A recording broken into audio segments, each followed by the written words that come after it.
चला ना गडे, चला ना गडे, चला ना गडे, चला ना.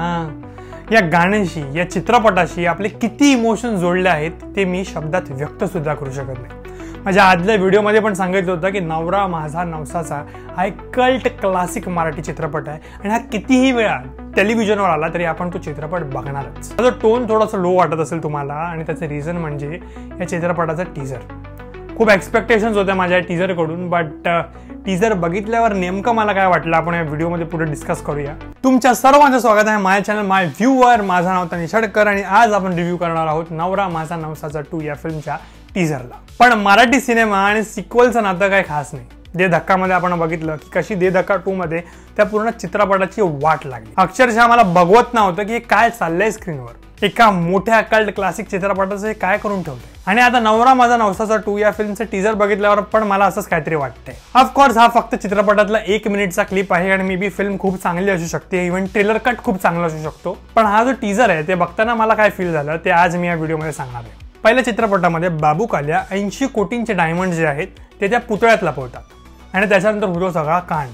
आणि या चित्रपटात सुद्धा डायमंडची स्टोरी म्हणजे सगळ्यात मोठा प्रॉब्लेम या चित्रपटाचा कन्सेप्टच आहे. हा ऑफकोर्स तुम्ही चित्रपटाचा सिक्वल बनवतायत पण परत तुम्ही डायमंडच घेताय तर कुठेतरी असं वाटतं की चित्रपटाच्या कहाणीमध्ये एफर्ट थोडेसे कमी घेतलेले आहेत. तरी जाऊ द्या, चित्रपटाची कहाणी इतकी चांगली नसेलही किंवा तेवढा एफर्ट टाकला नसेलही तरी आपल्याला चित्रपटाची कॉमेडी, कॉमिक पंचेस, कॉमिक टायमिंग्स आणि जोक चांगले वाटले पाहिजे.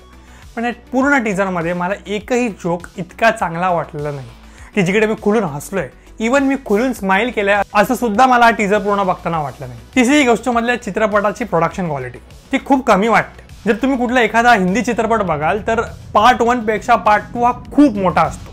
म्हणजे बजेट वाईज, स्केल वाईज, गाणी वाईज तो चांगला असो की वाईट असो पण स्केल चित्रपटाचा खूप मोठा असतो. पण या चित्रपटाचा स्केल पण इतका चांगला वाटत नाही. म्हणजे एखादी टीव्ही सिरियल बघतोय की काय, कधी कधी असा फील आला मला टीजर बघताना. पण जाऊ द्या, स्केलचा पण इश्यू नाही कारण सचिनजी स्वतः प्रोड्यूस करतात आणि बजेट तेवढा नसेलही.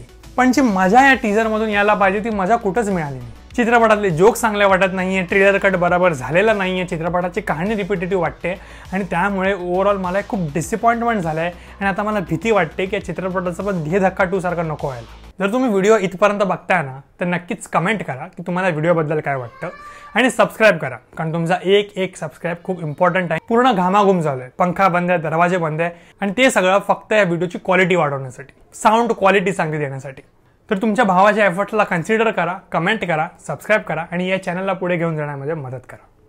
याआधी या चित्रपटाचं गाणं सुद्धा आलं होतं, डम डम डम डमरू बाजे. गाणं सुंदर होतं पण त्या गाण्याची पण प्रोडक्शन क्वालिटी काय खास वाटली नाही. तुम्ही त्या गाण्यामध्ये बघितलं असेल की मागे जो टेक्स्ट होतो त्याच्यामध्ये त्यांचे हात पण प्रॉपरली क्रॉप नाही झालेत. आता मी सुद्धा ग्रीन स्क्रीन वापरतो आणि बॅकग्राऊंड काढतो आणि त्यात मी जास्त एफर्टही टाकत नाही. तुम्ही बघू शकता असं काहीसा माझा स्टॅटअप असतो. मागे ग्रीन स्क्रीन आहे, समोर लाईट आहेत आणि मी तुमच्या समोर येऊन बोलतो. एडिटिंगमध्ये मी फटाफट 1-2 मिनिटात मागची ग्रीन स्क्रीन काढतो आणि तुमच्या समोर येतो. आता माझ्यासारखा एक छोटा क्रिएटर जर हे करू शकतो तर तुम्ही ते एक मोठी फिल्म बनवताय. फक्त तुम्हाला ते प्रॉपरली क्रॉप करायचं होतं. त्याला रोटोस्कोपिंग म्हणतात एडिटिंगच्या भाषेत. मी स्वतः एक फ्रीलान्स एडिटर आहे आणि ते इतकं टफ काम नाही जेव्हा तुम्ही एका मोठ्या स्केलवर एक चित्रपट बनवताय तेव्हा. आणि त्यामुळे कुठेतरी वाटतं की चित्रपटाचे मेकर्स खरंच एफर्ट्स घेत आहेत का चित्रपट बनवायला, त्याची शंका निर्माण झाली. आता वाट आहे चित्रपटातल्या पुढच्या प्रमोशची, सॉंग्सची आणि ट्रेलरची. मे बी तिथे काहीतरी आपल्याला चांगला बघायला मिळेल आणि माझी जी शंका आहे ती दूर होईल. पण फक्त असं नको व्हायला की चित्रपटातले मेकर फर्स्ट पार्टच्या नावावर कॅपिटलाइज करण्याचा प्रयत्न करतात आणि कलेक्शन घेण्याचा प्रयत्न करतात. आणि जर तसं असेल तर मी एकच गोष्ट सांगेन की प्रेक्षक खूप स्मार्ट. जर चित्रपट चांगला नसेल तर चित्रपट चालणार नाही. आता तुम्हाला काय वाटतं या टीजरबद्दल जरूर कमेंट सेक्शनमध्ये सांगा.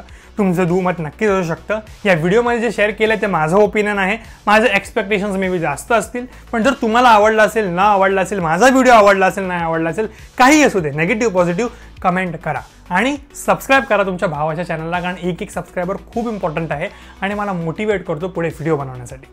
Thanks for watching this video.